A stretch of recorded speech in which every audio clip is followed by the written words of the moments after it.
Hello and welcome. என் பேர் Avinash and இவ்வளோ நாளாக நம்ம வந்து நார்சிசிசம் மற்றும் நார்சிசிஸ்டிக் பர்சனாலிட்டி டிஸார்டர்ஸ் பற்றி பார்த்துட்ருந்தோம். இன்றைக்கி நம்ம பார்டர்லைன் பர்சனாலிட்டி டிஸார்டர் பற்றியும் அதனால் அந்த டிஸார்டர் இருக்கிறவங்களுக்கும் சரி அவங்கள சுற்றி இருக்கிறவங்களுக்கும் சரி என்னென்ன கஷ்டங்கள் ஏற்படலாம் அப்படின்றத பற்றி நம்ம இன்றைக்கி வீடியோவில் பார்த்து தெரிஞ்சுக்க போகிறோம். ஸோ பார்டர்லைன் பர்சனாலிட்டி டிஸார்டர் அப்படின்றத வந்து ஆடால்ஃப் ஸ்டர்ன் அப்படின்ற ஒரு சைக்காலஜிஸ்ட் வந்து கண்டுபிடிச்சார். இவர் பார்டர்லைன் அப்படின்ற பேர் எது கொடுத்தாருன்னா, அந்த காலத்தில் சைக்காலஜிக்கல் ட்ரீட்மெண்ட் பண்ணுறதுக்கு 2 காம்பனன்ட்ஸ் பார்ப்பாங்க, ஒரு 2 ஃபேக்டர்ஸ் பார்ப்பாங்க. ஒன்று வந்து சைக்கோசிஸ் and the other one is neurosis. சைக்கோசிஸ்னால் வந்து இந்த டிலூஷன், அதாவது இல்லாத ஒரு விஷயத்தை இருக்கிற மாதிரி பேசுகிற மக்கள் அது மாதிரி இருக்காங்க இல்லைங்களா, அது வந்து சைக்கோசிஸ். நியூரோசிஸ்ன்றது ஒரு ஸ்ட்ரெஸ்ஃபுல்லான ஒரு கண்டிஷனில் எப்படி அவங்க பிஹேவ் பண்ணுறாங்க, அந்த பிஹேவியரை எப்படி பேஸில் எனக்கு திருப்பி எடுத்துகிட்டு வராங்கன்றது. இவர் பண்ண ஆராய்ச்சியில் இவர் வந்துட்டு இந்த சைக்கோசிஸ்க்கும் நியூரோசிஸ்க்கும் மத்தியில் ஒரு சில விஷயங்கள் ஏற்படுது அப்படின்னு சொல்லிட்டு இதுக்கு வந்து பார்டர் லைன் பர்சனாலிட்டி டிஸார்டர் அப்படின்ற பேரை வச்சுருக்காரு. அதாவது இட்ஸ் இந்த பார்டர் ஆஃப் போத் சைக்கோசிஸ் as well as நியூரோசிஸ். நம்ம எப்பவும் போல் DSM-5ல் BPDயை பற்றி என்ன போட்டிருக்காங்க அப்படின்றத பற்றி பார்க்கலாம். இப்போ DSM-5ல் மொத்தம் 9 ட்ரேட்ஸ் இருக்குது. இந்த 9ல் 5 ட்ரேட்ஸ் ஆவது BPD உள்ள மக்கள் வந்து பர்வேசிவாக டெமான்ஸ்ட்ரேட் பண்ணணும். அதாவது பர்வேசிவ்னால் அவங்களோட வாழ்க்கையில் எல்லா இடத்துலையும் எல்லா ஏரியாஸ், அதாவது அவங்க வேலைக்கு போகும்போதோ இல்லை வீட்லேயோ இந்த மாதிரி அவங்க கன்சிஸ்டண்ட்டாக எல்லா இடத்துலையும் இந்த ட்ரேட்ஸை டெமான்ஸ்ட்ரேட் பண்ணாங்கன்னா சான்சஸாக they will be diagnosed with borderline personality disorder. இன்னொரு விஷயம் கூட, BPDக்கும் ட்ராமாக்கும் நிறைய கோரிலேஷன் இருக்குது. இன்ஃபேக்ட் ஒரு ஆராய்ச்சியில் கிட்டத்தட்ட 60 to 70% ட்ராமா என்டியூர் பண்ண மக்கள், அதாவது சின்ன வயசில் சைல்ட்ஹுட் ட்ராமா, இன்னும் ஸ்பெசிஃபிக்காக சொல்ல போனோன்னா ஒருவேளை வீட்டில் வந்து அவங்க அம்மா அப்பா அவங்கள அடிச்சிருக்கலாம், இல்லை வீட்டில் ரொம்ப அன்ஸ்டேபிளாக ஒரு இடத்துல வளர்ந்துருக்காங்கன்னு வச்சுக்கோங்களேன். லைக் ஃபார் எக்ஸாம்பிள் அப்பா அம்மா டிவோர்ஸ் ஆகிடுச்சு, இல்லை ரொம்ப சண்டை ரொம்ப கான்ஃப்ளிக்ட் நடந்துட்டு இருந்துச்சு. இந்த மாதிரி ஒரு க்ரோத் அவங்களுக்கு இருந்தாலும், சின்ன வயசில் சைல்ட்ஹுட் ட்ராமாஸ் நிறைய இருந்தாலும் அவங்க BPD ட்ரேட்ஸ் டெமான்ஸ்ட்ரேட் பண்ணுறதுக்கு வாய்ப்புகள் நிறைய இருக்குது. ஸோ இப்போ வந்து இதோடைய DSM-5ல் எவ்வளோ ட்ரேட்ஸ் கொடுத்துருக்காங்க, அந்த 9 ட்ரேட்ஸ் என்ன அப்படின்றத பற்றி பார்க்கலாம். ஸோ DSM-5ல் பார்டர்லைன் பர்சனாலிட்டி டிஸார்டர்ன்றது கிளஸ்டர் B பர்சனாலிட்டி குரூப்பில் இருக்குது. அதாவது இந்த கிளஸ்டர் B பர்சனாலிட்டி குரூப்னால் where they exhibit dramatic and erratic behavior. அதாவது ஒரு சின்ன விஷயத்துக்கு பயங்கரமாக எரிஞ்சு விழுறது, ஒரு எரிமலையாக வெடித்து சதறது, இல்லைன்னா அந்த நார்சிசிசம் போன மாதம் ஃபுல்லாக நம்ம பார்த்தோம். அந்த நார்சிசிஸ்டிக் ட்ரேட்ஸு, அப்புறம் ஹிஸ்ட்ரியானிக்னு இன்னொன்று இருக்குது, அது நெக்ஸ்ட் மந்த் நம்ம பார்க்க போகிறோம். அண்ட் ஆல்சோ ஆன்டி சோஷியல், அதாவது இந்த சைக்காபதி, இது எல்லாமே வந்து இந்த கிளஸ்டர் B குரூப்பில் வரும். ஸோ இதே கிளஸ்டர் Bயில் தான் வந்து பார்டர்லைன் பர்சனாலிட்டி டிஸார்டரும் இருக்குது. இதில் வந்து நம்ம முதலாம் ட்ரேட் என்ன இருக்குது அப்படின்றத பற்றி பார்க்க போகிறோம். த ஃபர்ஸ்ட் ட்ரேட் வந்துட்டு frantic efforts to avoid real or imagined abandonment. So borderline personality disorder இருக்கிறவங்க வந்து என்னை விட்டுட்டு போயிடுவீங்களோ அப்படின்னு சொல்லிட்டு ஒரு பயத்திலேயே எப்போவுமே இருப்பாங்க. And they will frantically try to do whatever they can. அவங்க கையில் என்ன கண்ட்ரோலில் என்ன பண்ணி உங்களை பிடிச்சி வைக்க முடியுமோ அதெல்லாம் அவங்க பண்ணிகிட்ருப்பாங்க, including talking poorly about you to others to isolate you from them. அதுக்கும் நிறைய வாய்ப்புகள் இருக்குது. Now, second trait பார்த்தீங்கன்னா இது ரொம்ப இன்ட்ரெஸ்டிங்காக இருக்கும். Okay, a pattern of unstable and intense interpersonal relationships characterized by alternating between extremes of idealization and devaluation. So இதை தான் வந்து நம்ம ஸ்ப்ளிட்டிங் அப்படின்னு சொல்லுவோம். ஸ்ப்ளிட்டிங்க்கு இன்னொரு வீடியோ என்னோடய சேனலில் இருக்குது செப்ரேட்டாக. ஸோ அவங்க வந்துட்டு உங்களை இனிஷியலாக மீட் பண்ணும்போது ரொம்ப இன்டென்ஸாக இருக்கும் அவங்களுடைய அஃபெக்ஷன் உங்கள் மேலே. ஓகே, அப்படியே ஒரு ஃபியூ டேஸ்க்குள்ளேயே வந்துட்டு அவங்க வந்து I love you, I want you in my life, அந்த மாதிரி உங்களுக்கு பிடிச்சது எல்லாம் பண்ணுவாங்க. அண்ட் தேல் ஆல்சோ ஒரு ஸ்டேஜுக்கு மேலே போன உடனே நீங்கள் வந்து கிட்ட வந்துட்டீங்கன்னு தெரிஞ்ச உடனே நீங்கள் விட்டு போயிடுவீங்களோ அப்படின்னு பயந்து போய் இங்கே தான் வந்து அந்த imagined or perceived sense of abandonment trigger ஆகும். ஸோ இந்த perceive sense of abandonment trigger ஆகும்போது அவங்க வந்துட்டு நீங்கள் அவங்கள விட்டு போகிறது மாதிரி அவங்க உங்களை விட்டு போகணும் அந்த மாதிரி ஒரு தாட் ப்ராசஸ் வரும். ஸோ அந்த தாட் ப்ராசஸ் வரும்போது they will split. So they'll go from idealizing you all the way to devaluing you. Okay, so உங்களை வந்துட்டு ஒரு பெடஸ்டலில் ஏற்றி வைக்கிற மாதிரி பேசுவாங்க. நீங்கள் தான் வல்லவர், நல்லவர், நாளும் தெரிஞ்சவங்க அப்படின்னு பேசுவாங்க. அடுத்த நிமிஷமே ஒரு சின்ன சண்டை அவங்கக்கிட்ட வந்து ஏதோ ஒரு விஷயத்துக்கு இல்லை இது என்னால் உனக்கு பண்ண முடியாது அப்படின்னு நீங்கள் சொன்னீங்கன்னா உடனே எப்போடா நாய் பேய் அப்படி இப்படின்னு திட்டி உங்களை அப்படியே அந்த பெடஸ்டல்லேருந்து உருட்டி கீழே இறக்கி வந்துடுவாங்க all within couple of minutes. So இதுதான் வந்து ஸ்ப்ளிட்டிங் அப்படின்னு சொல்லுவோம். So either they see you as all good, ஒன்று நீங்கள் வந்து எல்லாம் ஒரு அமேசிங்கான ஆள், இல்லைனா வந்து ரொம்ப மோசமான ஒரு ஆள் அப்படின்ற மாதிரி பார்ப்பாங்க. இங்கே வந்து அந்த ஒரு மிடில் கிரவுண்டே இருக்காது அவங்க கிட்ட. they will not see you as okay, நீங்கள் ஒரு human being with some flaws, சில விஷயம் நல்லா பண்ணுறீங்க, சில விஷயம் உங்களால் பண்ண முடியல, அந்த மாதிரி பார்க்காம ஒன்று உங்களை வந்து அமேசிங்டுவாங்க, இல்லைனா வந்து நீங்கள் ஒரு வேஸ்ட் அப்படின்டுவாங்க. This is idealization and devaluation. மூணாவது ட்ரேட் இதை பார்த்தீங்கன்னா வந்து ஐடென்டிட்டி டிஸ்டர்பன்ஸ் அப்படின்னு இருக்குது. ஸோ ஐடென்டிட்டி டிஸ்டர்பன்ஸ்னால் என்னென்னு நான் இப்போது விளக்குறேன். ஸோ இங்கே DSM-5 என்ன போட்டிருக்காங்கன்னா markedly and persistently unstable self image or sense of self. அதாவது லெட்ஸ் சே ஒரு நாள் வந்து அவங்க they'll feel amazing, லைக் அவங்க வந்து என்ன சொல்லுவாங்க, அவங்களுக்கு அந்த தன்னம்பிக்கை ரொம்ப ஓவராகவே இருக்கும். they'll have a very high evaluation of themselves. நீ என்னை பார்த்து பிடிக்கலன்னு சொல்லிட்டியா அந்த மாதிரி ஒரு ஸ்டேட்டில் இருப்பாங்க. அதே மாதிரி இன்னொரு நாள் பார்த்திங்கன்னா நான் ரொம்ப குண்டாக இருக்கேன், எனக்கு யாருக்குமே என்னை பிடிக்காது, என் மூஞ்சி பாரு எப்படி இருக்குது, இந்த மாதிரி they'll have a very what do I say, unstable self of themselves. Okay, அவங்களே வந்துட்டு அவங்க ஒரு நாள் வந்து ரொம்ப ஹையாக எவாலுவேட் பண்ணிக்கிறதுக்கு வாய்ப்பு இருக்குது. இன்னொரு நாள் பார்த்திங்கன்னா வந்துட்டு என்னை பார்த்து யார் என்ன சொல்ல போகிறாங்க, அந்த மாதிரி ரொம்ப ஒரு டிஸ்டர்ப்டாக நான் வந்து ரொம்ப குண்டாக இருக்கேன், நான் வந்து எனக்கு வந்து என்னோடய பாடி என்னோடய ஸ்கின் கலர் எனக்கு பிடிக்கல இன்றைக்கி, அந்த மாதிரி ஒரு டிஸ்டர்பன்ஸ் அவங்கள பற்றி இருந்துக்கிட்டே இருக்கும். they are not happy with themselves, right? they constantly either over evaluate themselves இல்லைனா வந்து ஓவர்லி கிரிட்டிக்கலாக இருப்பாங்க அவங்க மேலேயே. ஸோ அதுதான் வந்து ஐடென்டிட்டி டிஸ்டர்பன்சஸ். இப்போது நாலாவது ட்ரேட் அப்படின்னு நீங்கள் பார்த்தீங்கன்னா வந்து நாலாவது ட்ரேட்டில் impulsivity in at least 2 areas that are potentially self damaging. அதாவது எக்ஸாம்பிள் ஸ்பெண்டிங், செலவு செய்கிறது, sex, substance abuse, reckless driving or binge eating. So நிறைய கோரிலேஷன்ஸ் இருக்குது. இன்ஃபேக்ட் வந்து இந்த பார்டர்லைன் பர்சனாலிட்டி டிஸார்டர் இருக்கிறவங்க வந்து ரெக்லெஸ்ஸாக ட்ரைவ் பண்ணுறதுக்கோ இல்லை என்ன சொல்கிறது ரொம்ப இந்த ரிஸ்கி செக்ஸ் பிஹேவியர் அப்படின்வாங்க.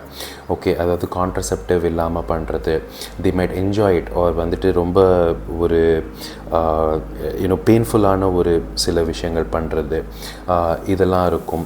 இன்னொன்று வந்து ஸ்பெண்டிங், அதாவது ஓவராக செலவு பண்ணுற மாதிரி இந்த இம்பல்சிவ் பையிங், இம்பல்சிவ் ஸ்பெண்டிங், இது நிறைய இருக்கிறதுக்கு வாய்ப்புகள் இருக்குது. ஆல்சோ சப்ஸ்டன்ஸ் யூஸ் டிஸார்டர், அது வந்து ரொம்ப குடிக்கும்போது ஒரு கண்ட்ரோல் இல்லாமல் ஓவராக குடிச்சிடுறது, இல்லைனா வந்து ட்ரக்ஸ் பண்ணுறது, இந்த மாதிரிலாம் வந்துட்டு நிறைய இருக்கும். இன்ஃபேக்ட் நிறைய டைம் வந்து பிபிடி இருக்கிறவங்கள பிபிடி உனக்கு இருக்குது, நீ வந்து தெரப்பி இன்டர்வென்ஷன் எடுத்துக்கணும், யூ மைட் நீட் அசிஸ்டன்ஸ் அப்படின்னு சொன்னா அவங்க ஒத்துக்கவே மாட்டாங்க. Like all other cluster B disorders, cluster B disorder இருக்கிறவங்க அவங்களுக்கு ஹெல்ப் வேணுன்றதை அவங்க என்றைக்குமே ஒத்துக்க மாட்டாங்க. They'll always look at themselves as நான் வந்துட்டு பர்ஃபெக்ட், என்னை சுற்றி இருக்கிறவங்க தான் வந்துட்டு எல்லாருமே ரொம்ப மென்டல் மாதிரி பிஹேவ் பண்ணுறாங்க, அப்படி தான் அவங்க பர்சீவ் பண்ணுவாங்க.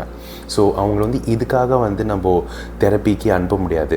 இந்த இம்பல்சிவ் பிஹேவியர்ஸ் இருக்கும் பாருங்கள், இந்த ரெக்லெஸ் டிரைவிங்னால எதனா ஒரு ப்ராப்ளம் ஆகுது, இல்லைனா வந்து இந்த risky sex behaviour R substance use disorder, இதுக்காக இல்லை டிப்ரெஷன், இதுக்காக வந்து அவங்க வந்து தெரப்பி போகும்போது அந்த தெரப்பிஸ்ட் வந்து அந்த அவங்க போன அந்த ப்ரைமரி கோல் அட்ரெஸ் பண்ணும்போது அப்படியே அதோடு சேர்த்து இந்த பார்டர்லைன் ட்ரேட்ஸையும் வந்து அட்ரெஸ் பண்ணிட்டு வருவாங்க. ஸோ அந்த மாதிரி தான் வந்து அவங்கள தெரப்பிக்கு இன்ஃபேக்ட் அனுப்ப முடியும். So impulsive behaviour is something we need to look at. ரொம்ப இம்பல்சிவாக இருக்கும். இப்போது அந்த நிமிஷத்துக்கு யோசிக்காமல் அந்த கான்சிக்வன்ஸை யோசிக்க மாட்டாங்க.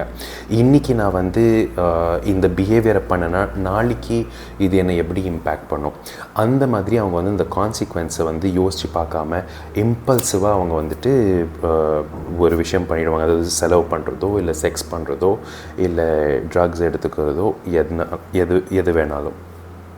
அஞ்சாவது ட்ரேட் பார்த்திங்கன்னா ரெக்கரண்ட் சூசைடல் பிஹேவியர். ஸோ இதுக்கு டிஎஸ்எம்மில் என்ன போட்டிருக்காங்கன்னு பார்க்கலாம். So recurrent suicidal behaviour, gestures or threats or self mutilating behaviour. அதாவது பார்டர்லைன் பர்சனாலிட்டி ஆர் பிபிடி இருக்கிற மக்கள் வந்து there is a very high chance that there's a probability that they might commit suicide. இல்லைன்னா கூட அவங்க இந்த செல்ஃப் மியூட்டிலேட்டிங் பிஹேவியரில் எங்கேஜ் பண்ணுவாங்க. இது என்எஸ்எஸ்ஐ அப்படின்னு சொல்லுவோம். அதாவது நான் சூசைடல் செல்ஃப் இன்ஜுரி.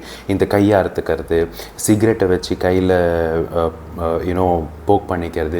எதனால இப்படி பண்ணுற அப்படின்னு நம்ம கேட்டோன்னா அவங்க வந்துட்டு ஐம் ஃபீலிங் நம்ப், எனக்கு ரொம்ப நம்பாக இருக்குது, அதனால வந்துட்டு எனக்கு அந்த வலி தெரியணும் அப்படின்னு சொல்லிட்டு நான் பண்ணுறேன், அந்த மாதிரி அவங்க சொல்லுவாங்க.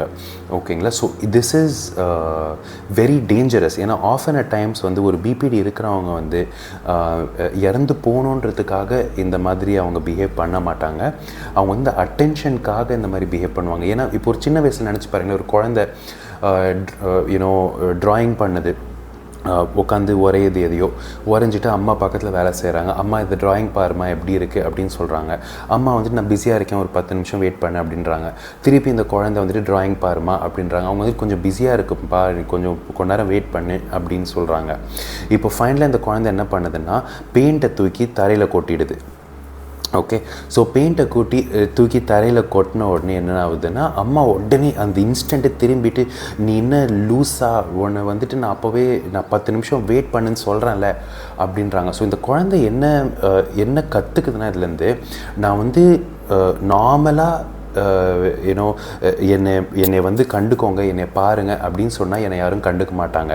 Only when I take an adverse measure, அதாவது இந்த சுச்சுவேஷனில் பெயிண்ட் எடுத்து தரையில் கொட்டினதுக்கப்புறம் எனக்கு இன்ஸ்டண்ட்டாக வந்து எனக்கு ரியாக்ஷன் வருது எங்கள் அம்மா கிட்டேருந்து அப்படின்ற மாதிரி அவங்க கற்றுக்குறாங்க.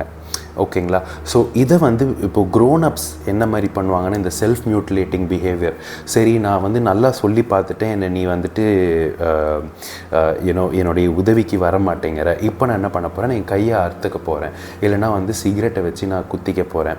ஸோ இந்த மாதிரி அவங்க இந்த செல்ஃப் மியூட்டிலேட்டிங் பிஹேவியரில் எங்கேஜ் பண்ணும்போது usually it's to get that attention, அந்த இம்மீடியட் அட்டென்ஷன். ஏன்னா உடனே வந்துட்டு ஒரு 10 பேர் அவங்க பண்ணுற வேலையை விட்டுட்டு ஓடி வருவாங்களே என்னை காப்பாற்றுறதுக்கு அப்படின்றதுக்காக. பட் unfortunately many times என்ன ஆகுதுன்னா they might end up succumbing to this behavior. இந்த பிஹேவியரை வந்து ஓவர் என்கேஜ் பண்ணி இறந்து போகிறதுக்குமே வாய்ப்புகள் இருக்குது. இன்ஃபேக்ட் ஐ திங்க் ரீசெண்டாக ஒரு ஆராய்ச்சியில் வந்து ஐ திங்க் ஒரு சில சதவீத மக்கள் இந்த பார்டர்லைன் பர்சனாலிட்டி டிஸார்டர் இல்லை பிபிடி இருக்கிற மக்கள் வந்துட்டு சூசைட் பண்ணி இறந்து போகிறதுக்கு நிறைய வாய்ப்புகள் இருக்குது அப்படின்றது இந்த ஆராய்ச்சியிலே வந்துட்டு அவங்க கண்டுபிடிச்சி சொல்லியிருக்காங்க. ஆறாவது ட்ரேட் பார்த்தீங்கன்னா affective instability. ஸோ இங்கே என்ன போட்டிருக்காங்க, affective instability due to a marked reactivity of mood. Example, intense episodic dysphoria, irritability or anxiety usually lasting a few hours and only rarely more than a few days.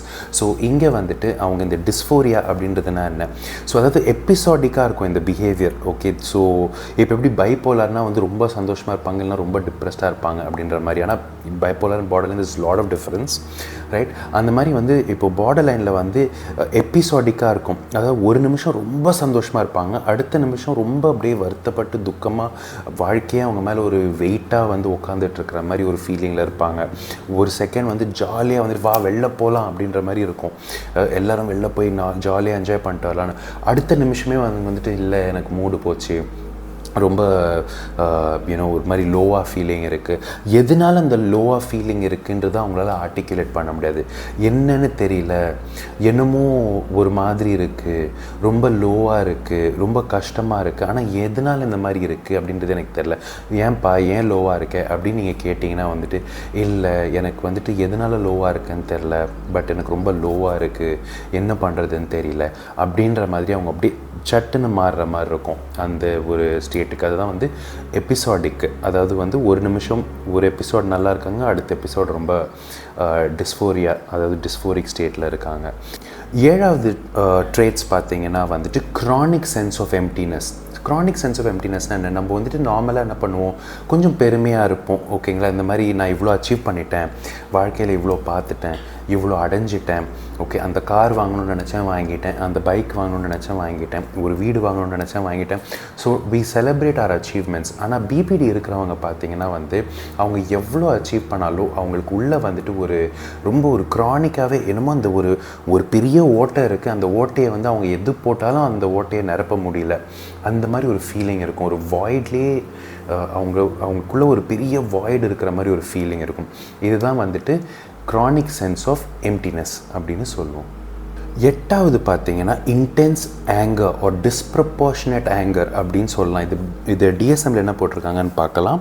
inappropriate or intense anger or difficulty controlling the anger. Example, frequent displays of temper, constant anger, recurring physical fights. So BPD இருக்கிறவங்க வந்துட்டு சட்டுன்னு பயங்கரமாக கோவப்படுவாங்க. அந்த ஒரு நடந்த விஷயத்துக்கும் அவங்க கோவத்துக்கும் ஒரு ப்ரப்போர்ஷனே இருக்காது. ஓகேங்களா, இது எதனால் நடக்குதுன்னு நான் சொல்கிறேன். ஸோ இப்போ ஒரு சின்ன example, let's say for example, ஒரு ஒர்க் பிளேஸில் வந்து யாராவது சும்மா அவங்கள வந்துட்டு ஒரு மாதிரி ஒரு சைடையில் பார்க்குறாங்க. அதாவது அவங்க மைண்டில் என்னென்னா இருக்கலாம், தே could be checking this person out. Okay, சும்மா ஒரு சைடையில் பார்க்குறாங்கன்னு வச்சுக்கோங்க. இந்த பிபிடி இருக்கிறவங்க வந்து உடனே நீ எதுக்கு என்ன இப்படி பார்த்த அப்படின்னு சொல்லிட்டு ரொம்ப எக்ஸ்ப்ளோசிவாக அவங்க உடனே எழுந்து they can go to an extreme sense of rage. சில சமயம் அடிக்கிற அளவுக்கும் போகிறதுக்கு நிறைய வாய்ப்புகள் இருக்குது. So that is that intense and disproportionate anger. இன்னொரு பிரச்சனை என்ன வந்து, இந்த ஆங்கரை வந்து அவங்க அவ்வளோ சீக்கிரமாக அவங்களால கண்ட்ரோல் பண்ண முடியாது. ஓகே, ஸோ ரொம்ப அந்த ஆங்கரை அந்த கோவத்துலேருந்து அவங்க இறங்கி வர்றதுக்கும் நிறைய டைம் ஆகும். சில சமயம் நிறைய அவர்கள் ஆகலாம், சில சமயம் நிறைய நாட்களும் ஆகலாம். ஓகே, ஸோ இது எதனால் நடக்குதுன்னா, நம்ம மூளையில் வந்து இந்த ரெண்டு பகுதிகள், அதாவது ஒரு அமிக்திலா அப்புறம் இந்த ப்ரீஃப்ரண்டல் கார்டெக்ஸ், ஒரு ஃப்ரண்டல் லோப். ஓகே, ஸோ இந்த அமிக்திலா வந்து கான்ஸ்டண்ட்டாக வந்து த்ரெட்டை பார்த்துட்டு இருக்கு. அதாவது உங்களை சுற்றி உங்களை ஹர்ட் பண்ணுற மாதிரி ஏதாவது இருக்கா அப்படின்றத உங்கள் அமிக்திலா வந்துட்டு கான்ஸ்டண்ட்டாக கவனிக்க பார்க்குது. நம்ம ஃப்ரண்டல் லோப் தான் வந்துட்டு லாஜிக்கல் சென்டர் இல்லைங்க, இது வந்து ஒரு பிரேக் மாதிரி. ஸோ இந்த ஃப்ரண்டல் லோப், இப்போ பிபிடி இருக்கிறவங்கள வந்து நீங்கள் இந்த மூளையோடைய ஆக்டிவிட்டீஸை கவனிச்சிங்கன்னா வந்துட்டு இந்த ஃப்ரண்டல் லோப் வந்து கம்மியாக ஆக்டிவேட்டடாக இருக்கும். ஸோ அவங்களோட அமிக்திலா ரொம்ப ஹைலி ஆக்டிவேட்டடாக இருக்கும். ஸோ அப்போ வந்து அந்த கோவம், அதாவது நீ என்னை அட்டாக் பண்ண போறியா, how dare you attack me, how dare you yell at me, how dare you scream at me, அது மாதிரி ஒரு எக்ஸ்ட்ரீம் அவுட் பர்ஸ்டில் ஒரு ப்ரப்போர்ஷனே இல்லாமல் அவங்க 0 to 60 in 1 second அந்த மாதிரி எக்ஸ்ப்ளோசிவாக பிஹேவ் பண்ணுவாங்க. பிஹேவ் பண்ணிவிட்டு அந்த ஃப்ரண்டல் லோபும் வந்து ரொம்ப லோவாக ஆக்டிவேட்டாக இருக்கிறதுனால it will not be able to hit the brakes. Okay, இல்லை நீ டிஸ்ப்ரப்போர்ஷனேட்டாக கோவப்படுற, இந்த மேட்டருக்கு இவ்வளோ கோவம் தேவையே இல்லை அப்படின்றத வந்து அவங்களோட மூளை அவங்கக்கிட்ட சொல்லாது. ஸோ இப்படி இருக்கும்போது அந்த ஆங்கர், அந்த ரேஜ் வந்து போய்கிட்டே இருக்கும். They literally hound you down. Okay, with their anger. 9th and final trait, அதாவது 9வது ட்ரேட் வந்து என்ன போட்டிருக்காங்கன்னு பார்க்கலாம். transient stress related paranoid ideation or severe dissociative symptoms. இதை வந்து ஒரு எக்ஸாம்பிளோட சொல்கிறேன். லெட்ஸே அவங்களுக்கு வந்து ஒர்க் பிளேஸில் ரொம்ப ஸ்ட்ரெஸ் இருக்குதுன்னு வச்சுக்கோங்களேன். இந்த டைமில் ரொம்ப ஸ்ட்ரெஸ்ஃபுல்லான டைமில் வந்துட்டு அவங்க வந்து ஒரு பேரனாய்டு ஐடியேஷன், அதாவது இல்லாததை ஒன்று நடக்கிற மாதிரி அவங்க நினச்சிக்கிறதுக்கு நிறைய வாய்ப்பு இருக்குது. அதாவது அவங்கள சுற்றி இருக்கிற அவங்களுடைய கொலீக்ஸு, அவங்களுடைய ஃப்ரெண்ட்ஸ் எல்லாருமே வந்து அவங்கள வச்சு பிளாட் பண்ணுறதா அவங்க ஒரு தாட் ஒன்று க்ரியேட் பண்ணிக்குவாங்க. இதுதான் வந்து பேரனாய்டு ஐடியேஷன். ஓ, நீ இப்படி சொல்லிட்டியா, you are trying to plot against me, அந்த மாதிரி வந்துட்டு. ஒரு நீங்கள் அவங்க ரெண்டு பேரும் பேசிக்கிறாங்கன்னு வச்சுக்கோங்களேன். இப்போ ஃபார் எக்ஸாம்பிள், நீங்கள் வந்துட்டு ஒரு ஆஃபீஸில் வேலை செய்கிறீங்க and assuming you have BPD. நீங்கள் ஒரு 2 பேர் பேசிக்கிறத பார்க்குறீங்க. அவங்க 2 பேர் பேசிக்கிறது, அதாவது உங்களை விட்டு பேசிக்கிறாங்க, உங்களை அட்டாக் பண்ணுறதுக்காக அவங்க 2 பேரும் பேசிக்கிறாங்க. அவங்க பிளாட் பண்ணுறாங்க, உங்களை எப்படி வச்சு செய்யலாம் அப்படின்ற மாதிரி அவங்க பிளாட் பண்ணுறாங்க. இதுதான் வந்து பேரனாய்டு ஐடியேஷன். இதுவும் பிபிடியில் நிறைய நடக்கும். இதுதான் வந்து பிபிடியோட final 9th trait. Okay, so DSM-5ல் பார்டர்லைனை பற்றி என்ன சொல்லியிருக்காங்கன்ற அந்த 9 ட்ரேட்ஸை பற்றி நம்ம பார்த்தோம். இப்போ வந்து ஒரு பார்டர்லைன் பர்சனாலிட்டி, அது BPD இருக்கிறவங்களோட நீங்கள் ரிலேஷன்ஷிப்பில் இருந்தீங்கன்னா உங்களுக்கு என்ன மாதிரி ஒரு ஃபீலிங் இருக்கும் அப்படின்றத பற்றி பார்க்கலாம். இதுக்கு பேர் you feel like you're walking on eggshell. இது ஒரு புக்கே எழுதியிருக்காங்க, வாக்கிங் ஆன் எக்ஷெல்ஸ் அப்படின்னு, BPD இருக்கிற மக்களோட. ஓகேங்களா? ஸோ ஏன் இந்த மாதிரி உங்களுக்கு இந்த ஃபீலிங் இருக்கும் அப்படின்னு பார்த்தீங்கன்னா வந்துட்டு, நீங்கள் அவங்கள சுற்றி இருக்கும்போது you are constantly on your dose. ஏன்னா நீங்கள் என்ன பண்ணால் அவங்க கோவப்படுவாங்க, நீங்கள் என்ன பண்ணால் அவங்க வருத்தப்படுவாங்கன்னு உங்களுக்கு தெரியாது. Okay, there is extreme instability of emotion. ஒரு செகண்ட் ஒரு சின்ன விஷயத்துக்கும் வந்துட்டு ஓப்பா நீ பண்ணது அமேசிங், நீ பண்ணது கிரேட் அப்படின்வாங்க. அதே மாதிரி இன்னொரு சின்ன விஷயத்துக்கு வந்து நீ எப்படி இந்த மாதிரி செய்யலாம், என்னை பற்றி கொஞ்சமாக யோசிச்சு பார்த்தியா அப்படின்ற மாதிரி அவங்க ரியாக்ட் பண்ணுவாங்க. இப்படி இருக்கும்போது அவங்க கூட ரிலேஷன்ஷிப்பில் இருக்கிறவங்களுக்கு வந்து ரொம்ப ஸ்ட்ரெஸ்ஃபுல்லாக, ரொம்ப டிஸ்ட்ரெஸ்ஸிங்காக இருக்கும். இந்த வீடியோக்கு இவ்வளோ தான். இதோட நம்ம அடுத்த வீடியோவில் பார்க்கலாம். அண்ட் என் பேர் Avinash, and I'll see you in the next one.